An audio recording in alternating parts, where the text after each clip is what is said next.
Hayyee kabajamtootaa fi dhaggeeffattoota hordoftoota koo qaqqaaliiwwan ilmaan Oromoo assalaamu alaykum warahmatullaahi wabarakaatu.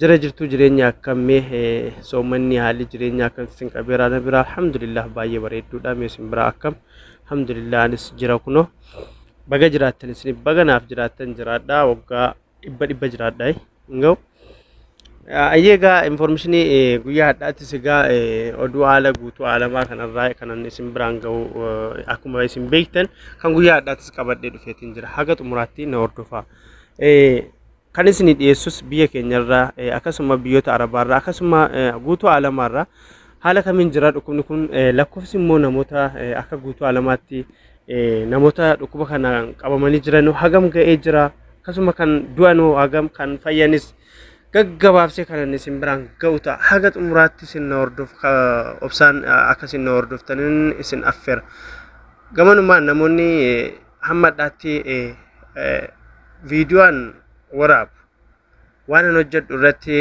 share gochuudhaan like akkasumas immoo komentii jalatti yaada na jajjabeessu naa kennitanii abshir jajjabaadhu hojii bareedaa hojjetaa jirta naan jettanii jajjabeessaa jirtan jazakallahu khairan ulfaadhaa galatooma akkasuma namoonni immoo haga dhaatti dhuftanii maatii keenya hin ta'in abuliinaa toob kottaa faamilii taanaa subscribe godhaa akkasuma like akkasuma qophiin kun yoo isinitti tore immoo share gochuudhaan hiriyoottan keessaniin ga'aan isiniin jedha amma gara kallattiidhaan jechuudha information guyyaadhaan qabadhee isiniif dhufeettan isin dabarsaa kan jalqaba irratti ilaallu guutuu addunyaa kanarratti lakkoofsi uummatoota dhukkuba kanaan qabamanii dhibee kana hojii jiraataa meeqa ga'eera kan jedhu akkasuma namoota du'an akkasuma immoo kan dhukkuba kanarraa dandamatanii immoo maatiitti makaman gaggabaabsee isin biraan ga'a.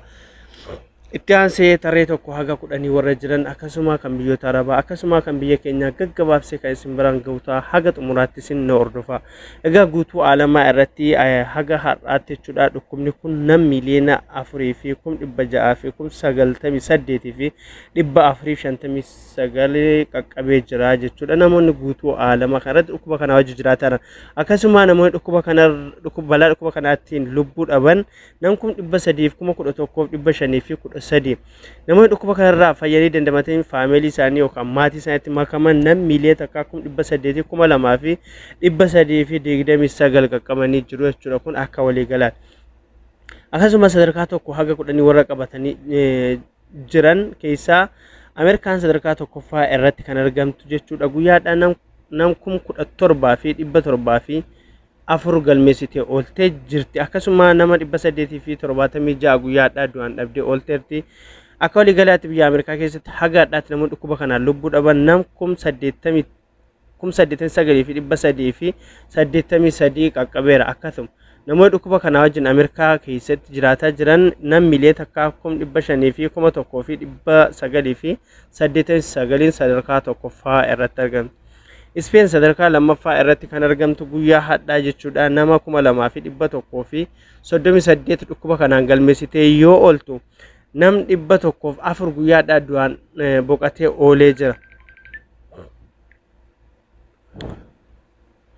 Akka waliigalaatti biyya Spainiitti namoonni dhukkuba kana wajji jiraataa jiran namoonni dhukkuba kana lubbuu dhaban haga hadhaatti jechuudha. Nam 27 fi 563 ga'ee jira. Akkasuma namoonni dhukkuba kana wajji jiraataa Spain keessatti nam 276 fi 505 sadarkaa lammaffaa irratti argamti Spain. Ruusiyaan sadarkaa sadaffaa irratti kan argamtu guyyaadhaa nama 9,000 fi 200 galmeessitee oolte dhukkuba kanaan jechuudha. Akkasuma nama 1,019 ammoo awwaaltee oolte jechuudha du'aan dhabdeerti. Akka waliigalaatti Ruusiyaa keessatti jechuudha.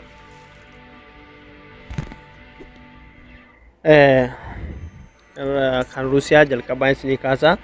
Ruusiyaan sadarkaa sadaffaa irratti kan argamtu guyyaadhaa nama 9,200 galmeessitee yoo ooltu nam 119 ammoo du'aan dhabdee oolteerti. Akka waliigalaatti Ruusiyaa keessatti haga hadhaatti namoonni dhukkuba kanaan lubbuu dhaban nama 2,537 yoo ta'u akkasuma namoonni dhukkuba kanaa wajji jiraataa jiran nam 272 fi 17,2 fi 43 sadarkaa sadaffaa irratti argamti. UK sadarkaa afuraffaa irratti kan argamtu guyyaadha nama 3,450tu qabamee oole nama 468 du'aan boqotee ooleera.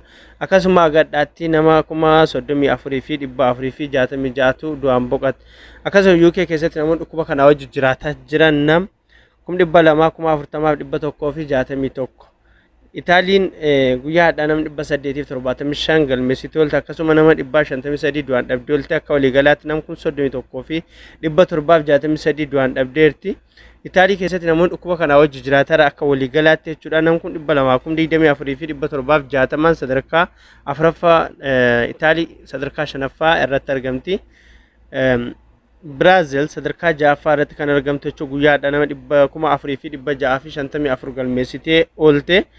Nama 229 immoo du'aan dhabdee oolteerti. Akkasuma nam 15,000 fi agaddaatti nama dhukkuba kanaan du'an jechuudha. Biyya Brazil keessatti nam 15,000 fi 46 namoonni dhukkuba kana wajjin jiraatan Brazil keessatti nam 222,877 sadarkaa ja'affaa irratti argamu. Faransaay sadarkaa torbaffaa irratti kan argamu guyyaadha nam 96 du'aan boqotee oolee. Akkasuma nam 27,625 hagaadhaatti du'aan dhabdeerti. Akkasuma Faransaay keessatti akka waliigalaatti namoonni dhukkuba kana wajjin jiraatan nam 179,506 sadarkaa torbaffaa irratti argamtu. Jarmaan sadarkaa 8ffaa irratti kan argamtu guyyaadha nama 222 galmeessitee oolteerti. Akkasuma nama 2 du'aan dhabdee oolteerti. Akka waliigalaatti nama 8,3 du'aan dhabdeerti.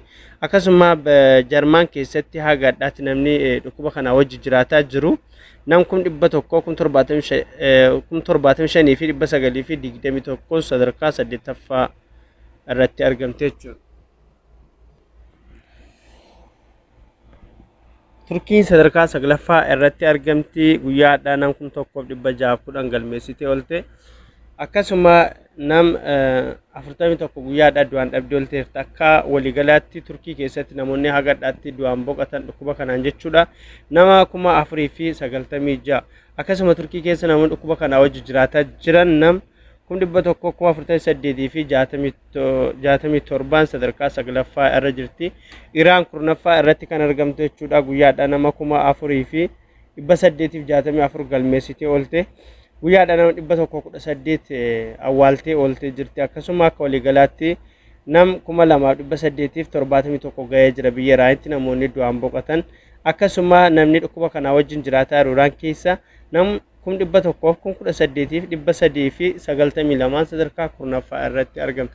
Egaa kun kan tokko haga 10 jechuudha. Amma kan biyya Arabootaa keessaa kan Saa'udii kan jalqabaa kan ilaallu ta'a jechuudha. Saa'ud Arabiyaa keessatti guyyaa hadhaa nam 2,840 guyyaa hadhaa galmaa'ee oolee. Akkasuma namni 10 du'aan boqotee oole.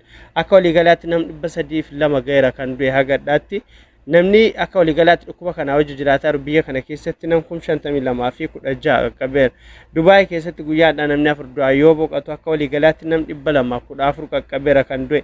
Nam 796 guyyaadha galmeessite. Akkasuma akka waliigalaatti nam 22,627 qaqqabeera. Qatar keessatti guyyaadha tokko yoo du'aan boqotu namoonni du'aan nam 15 qaqqabeera. Akkasuma guyyaadha kan galmaa'ee oolee nam 1,547.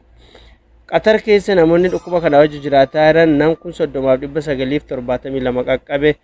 Kuwait keessatti guyyaadha namni 11 du'aa yoo boqotu akka waliigalaatti nam 107 qaqqabee jira kan du'e.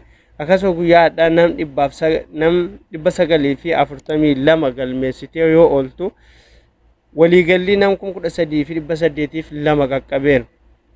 Bahrain keessatti guyyaa hadhaa namni 164 qabamee yoo oolu akka waliigalaatti kan du'e nam 12.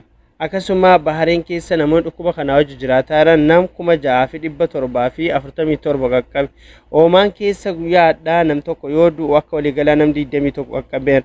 Akkasuma Oman keessatti guyyaa hadhaa nam 404 galmaa'e.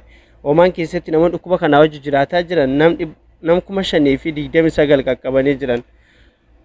Biyya keenyaaf naannaa biyya keenyaa olaallu Igipti keessa guyyaa hadhaa jechuudha nam nam dhibba afurii sagaltamii tokko galmaa'ee oole akkasuma nam 20 du'ee oole akka waliigalaatti nam 612 qaqqabee jira kan du'e akka waliigalaatti biyya Egipti keessa namoonni dhukkuba kanaa jiraatan nan kun 11,719 Suudaan guyyaa hadhaa kan du'es ta'e kan dhukkuba kanaan galmaa'een jiru akka waliigalaatti nam 91 jedha kan du'e akkasuma akka waliigalaatti nam 1,964 qaqqabeera Eertiraan 39 akkasuma Keeniyaa keessa guyyaa hadhaa namni 5 du'aan boqote akka waliigalaatti nam 50 qaqqabe kan haaronni galmaa'ee nam 49 guyyaa hadhaa jechuudha kan dhukkuba kanaan qaban biyya Keeniyaa keessatti akkasuma akka waliigalaatti nam 830 qaqqabeera jechuudha biyya Keeniyaa keessatti namoonni dhukkuba kanaan wajjin dhukkuba kanaan qabaman Itoophiyaan guyyaa hadhaa nam 19 galmeessitee oolte akka waliigalaatti nam 306 qaqqabe kan du'e namuma 5 jechuudha. Egaa kabajamtoota dhaggeeffattoota qaqqaaliiwwan hordoftoota qophii kooti. Qophiin guyyaa hadhaatiif qabadhee isinii dhiyaadhee kan hagammaa kana fakkaata. Qophii wal fakkaatuun boru inshaallah sa'aatii isaa eegnee haga walitti deebinutti bakka jirtan maratti nageenya rabbii isiniif bizitaa jedhu isiniif heddummaatu jechuudha. هاجسوا والسلام عليكم ورحمة الله وبركاته.